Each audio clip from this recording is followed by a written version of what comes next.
La vie d'un oignon pourrait être assez excitante, non? Donc, la partie que nous cultivons normalement, utilisons et mangeons, c'est celle-ci.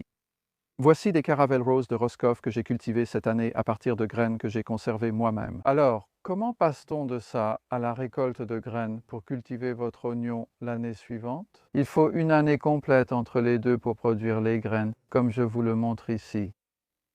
Mais avant cela, je vais juste parler de la montée en graines, parce que je sais que cela arrive à certains d'entre nous si nous semons, si nous plantons des bulbilles en pleine terre. Une bulbille d'oignon, qui permet aussi de cultiver des oignons, est simplement un oignon immature.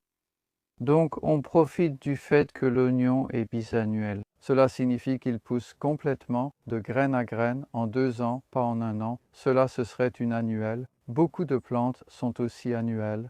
L'oignon, comme la betterave, la carotte et le panais, est bisannuel. Donc, pendant l'hiver, il entre en dormance. Et les bulbilles qui sont cultivées spécialement pour être plantées afin de produire des oignons l'année suivante sont semées très tard dans l'année, à peu près à la période où nous sommes maintenant. Nous sommes début septembre pour obtenir un très petit oignon qui passe ensuite l'hiver sous forme de petit oignon. Et vous le plantez en pleine terre, idéalement pas avant l'équinoxe, c'est-à-dire le 21 mars. Si vous le plantez avant cette date, il y a de fortes chances qu'il subisse suffisamment de froid pour penser « Oh, j'ai passé l'hiver et cette année je vais fleurir », ce qui correspond à la deuxième année et ce n'est pas ce que vous souhaitez. Quand vous plantez une bulbille, vous voulez qu'elle se comporte comme si c'était sa première année. Donc ceux-ci d'ailleurs ont été cultivés à partir de graines que je sème dans la serre vers la fin février ou début mars. Regardez mes vidéos sur la culture des oignons par exemple, et il y en a aussi sur la récolte des graines de nombreux légumes différents. Alors, comment le savons-nous? C'est intéressant aussi de regarder le nombre de tiges qui sortent. Donc chacun de ceux-ci est un oignon qui produit jusqu'à 6 voire 7 tiges. C'est comme du semis multiple à l'envers. Donc ça, c'est un oignon là que nous avons planté en mars. Il avait passé l'hiver comme un oignon comestible en dormance. Il va en terre et dès avril, on voit déjà de petites tiges vertes et très rapidement, elles se transforment en têtes florales qui sont d'ailleurs magnifiques. Elles étaient vraiment magnifiques de la mi-mai jusqu'à et pendant tout le mois de juin, apportant une belle touche de couleur, de forme et de relief dans le jardin. Et ensuite, il ne reste plus qu'à attendre que ce moment incroyable arrive, et c'est un peu stressant parce qu'on a eu un été pluvieux ici, et j'avais peur qu'elle ne tienne pas le coup. Mais voilà, si je tiens ce bol ici, je le remarque seulement maintenant, vers le 9 septembre.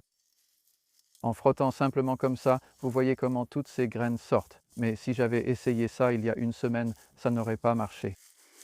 Et je peux aussi sentir que ces graines sont assez sèches et dures, ce qui est exactement ce que nous voulons.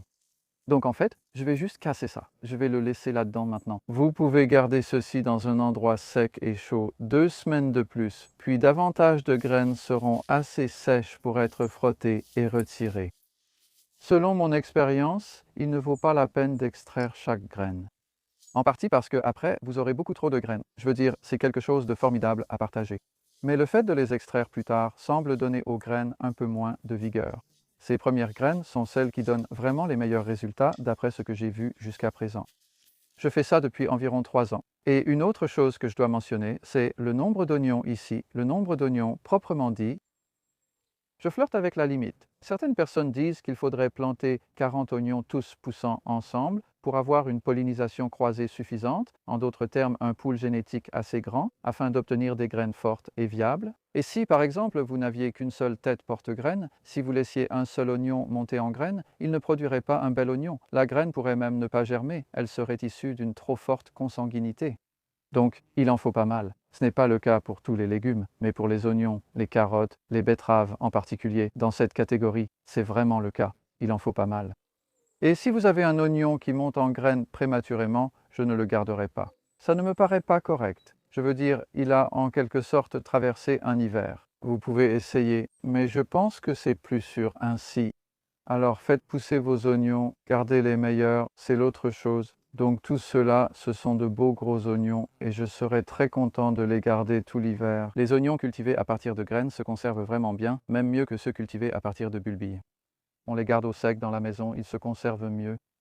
Et ils seront prêts à planter. Ils commenceront peut-être à germer vers la mi-mars prochaine, puis ils pourront aller en terre. Il y en a probablement assez dans cette touffe pour avoir un tel groupe et vous amuser à créer vos propres semences avec.